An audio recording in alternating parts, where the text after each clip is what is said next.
Hi guys, my name is Hallie. Welcome to my channel, or welcome back to my channel. I have been sober for a month now. I thought I would do a whole takeaways video and kind of what I've learned, if I would recommend it, just all this kind of stuff, because I've never consciously stayed sober for a month and tried to have takeaways from the experience. So yeah, I am 24 years old, so obviously legal to drink. It was kind of just an internal challenge that I wanted to set for myself.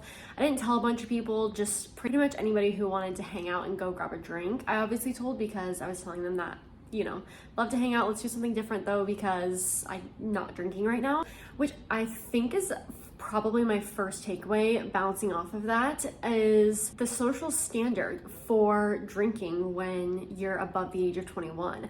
I feel like everybody just kind of assumes that people who are over the age of 21 drink. When I ended up telling people who I wanted to that I was taking a month break from drinking, I was asked why. I was asked if anything went wrong. I was asked if I was pregnant, which is a very that one caught me off guard, because I never thought that if I told people I was taking a break from drinking, that didn't even cross my mind that, oh, people might think I'm pregnant. I'm not trying to have a baby anytime soon, none of that. And so yeah, I thought that was very interesting. People kind of assume the worst when you're like, oh yeah, I'm a sober queen, or I'm taking a break from drinking, or I'm just trying to stay sober right now. And I feel like it comes with the assumption that something went wrong, and that kind of says more about, I think, our society than anything. Anyway, just kind of weird right off the bat. But with that kind of social aspect, I didn't really find it hard finding other things to do besides go out for drinks. I think that some people would probably, depending on who your friends are or what you tend to do on the weekends, if you're a really big partier, or you're a regular at certain bars, or that's just your go-to for the weekends, I think that it could be hard sometimes to find people who don't want to drink if you're kind of in that social crowd. Now, if you don't drink and you haven't drank for a really long time, you've probably found your kind of group of people who doesn't drink. This wasn't really hard for me because my friends drink, but none of us are really binge drinkers. I wouldn't say we go out to get crazy. I would just say we like to go have a glass of wine, or have a couple beers. But I am lucky that I don't have a group of friends that we only go out to binge drink or to get drunk.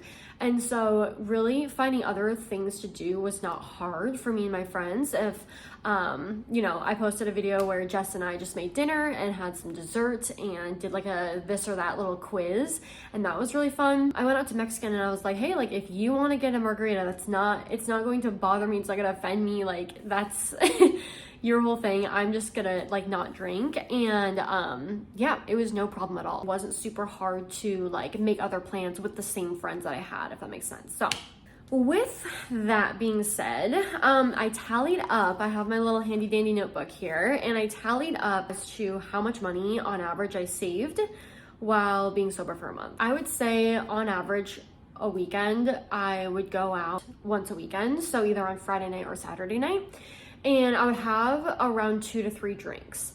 And when I was having these would be downtown, so the drinks were craft beer, or more higher end drinks, and they'd be at restaurants rather than bars, strictly bars, and so they were more expensive. And so probably on average every drink that I was having was about $10, I'd say, and I was having 3. So on average, I was spending about $120 on just alcohol in 1 month. However, because I was going to restaurants rather than just bars, I would get hungry while drinking. I would say I was spending probably about $60 on food in a month. So I was spending food and drink together about $180 on going out per month.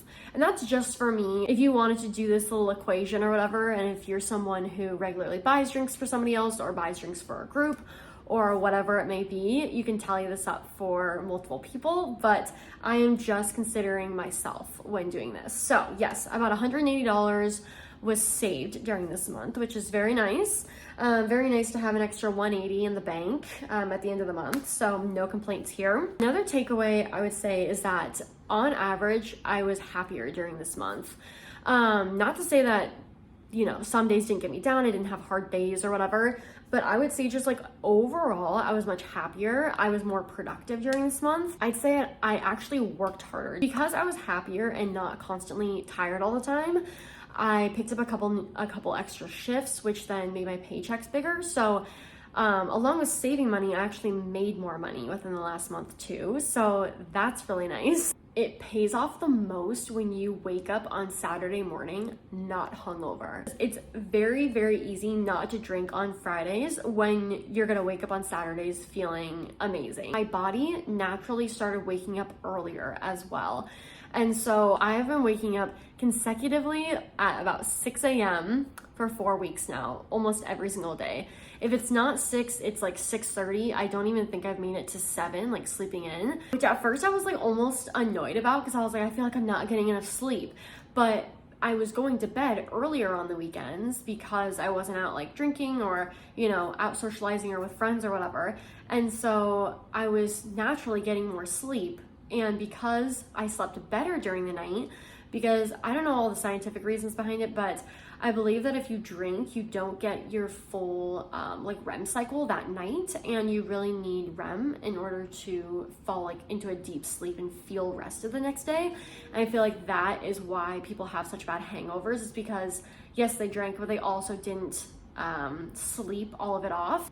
Anyway, I was getting a bunch of sleep during this whole time, REM cycle, just feeling so good in the mornings, popping up to go work out, popping up. Brady and I went to the farmer's market, just like out to go do things easier and quicker and earlier in the mornings. So yes, it's a fantastic feeling. I highly, highly recommend that. Along with this, I feel like I actually had a reset, like actually felt rested and recuperated after the weekends instead of just using 2 days to spend money. And okay, I'm sounding really judgmental right now. I did these things. I'm comparing a month of sobriety to drinking pretty much every weekend, which is what I used to do. So I'm not judging anybody on here whatsoever.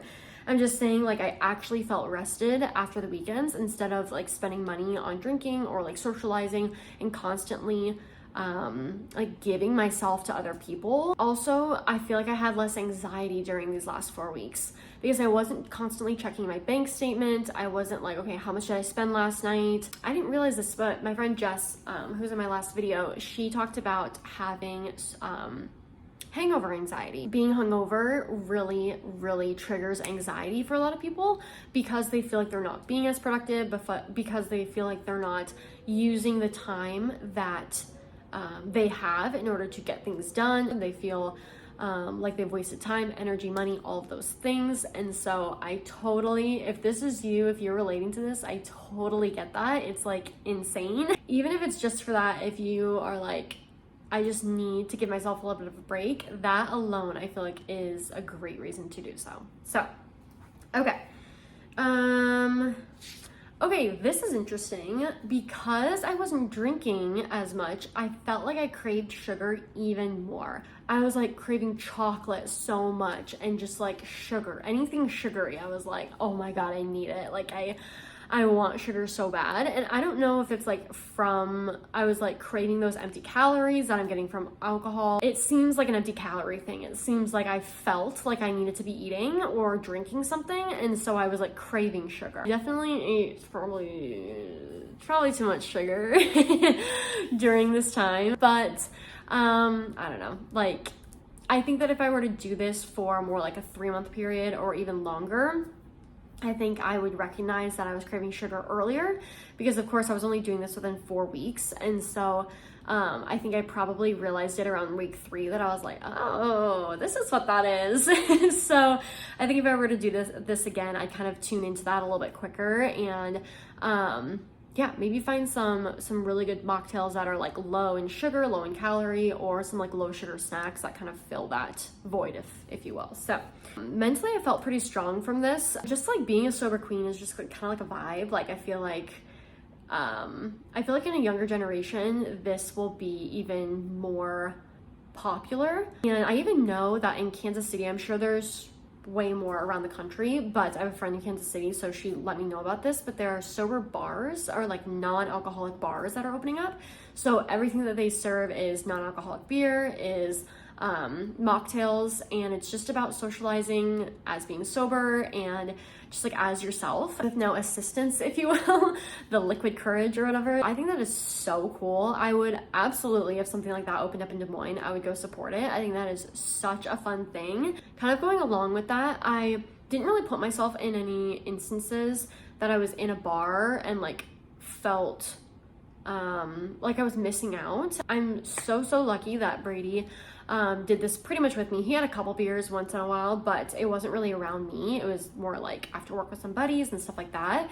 But it was so nice to have someone to kind of do it with. Just like found other things to do rather than drink. And so I will say that it was so much easier with somebody who is at least halfway doing it with you, or at least not drinking around you. And I know that that's not everybody's, you know, situation. If you want to do this, like, obviously you can't make someone else do it with you, like they have to want to do it as well.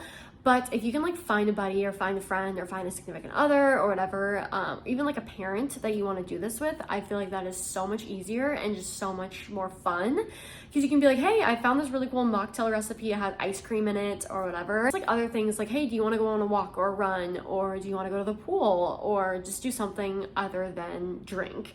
And that can be really fun as well. So yeah, I loved that he partially did this with me and wasn't like drinking around me. Anyway, kudos to Brady, because he's really supported me throughout this entire thing, even though it wasn't super hard, but just having him there has been really nice. And then finally, just like some things to do if you're like, yep, that sounds great, I'd love to drink, but I'm gonna be so bored and I don't know what else to do, like if I'm not drinking. Okay, number one, I would say find a movie series that you love. And I mean, it could be a TV show series as well. I highly recommend. I think I've said this like 3 times, but Brady and I watched this Twilight Saga. And that was like really fun, really like cringy and fun, and they're actually kind of good movies. So also you can use this time to like clean up your space. Like if there is an area of your home that you've been meaning to get to, you've been meaning to clean or organize or redecorate or whatever, like it is such a power move to deep clean your house on a Friday night. Like, I don't know, me, is that only me? Because I feel like that's such a power move. Nothing better than waking up to a clean space on a Saturday morning. It's just so beautiful. You can just enjoy your entire day and not have to worry about anything. Oh, I love it. I feel like this is like the perfect time to pick up on a new hobby, because you have more time, probably more money to be spending on your new hobby, and more energy to be in kind of that creative headspace. This whole experience almost made me feel like I reverted to before I could even drink alcohol, like before I was 21, in the best way possible. I feel like it turned on so many more creative switches in my head, and just made me feel like I didn't need alcohol to have fun. I didn't need alcohol to relax. Do yoga if I was too stressed out, or go on a run, or, you know, reach out to a friend and find a different way to hang out with somebody and really connect without the use of alcohol. Of course I had bad days. Of course there were times when I was like, oh, like a ice cold beer sounds so good right now just to like chill out with, or like sometimes when I'm cooking I love a glass of wine, like that is so nice. But once I drank enough water, or once I ate something, like that moment really passed, and I was always glad that I hadn't done that. I was always glad that I didn't drink. And I just feel like the benefit is noticing when your body feels better, your mind feels better, like you feel more creative and more just like kind of in tune almost. I recommend this to anybody, whether you are a big drinker, whether you don't drink a lot, whether you only social drink, or whatever it may be. I think there's so much benefit to just going at least 3 weeks. I feel like I didn't really see the benefits after week 2. I feel like week 3 was really kind of where I saw those benefits. And then of course I'm in week 4 right now. So I will be doing this again. I'm probably gonna have a drink this weekend, my first, probably only one, because I've been sober for a while, so tolerance is low. Even if you just wanted to try it out and just do like one sober weekend, I feel like you'll get the benefit of waking up on a Saturday or Sunday without drinking and not having a hangover. and just loving it. So I love you guys so much. Thank you so much for watching. Click the like and subscribe button and the little bell for notifications if you'd like to see more videos, and I will talk to you guys very, very soon.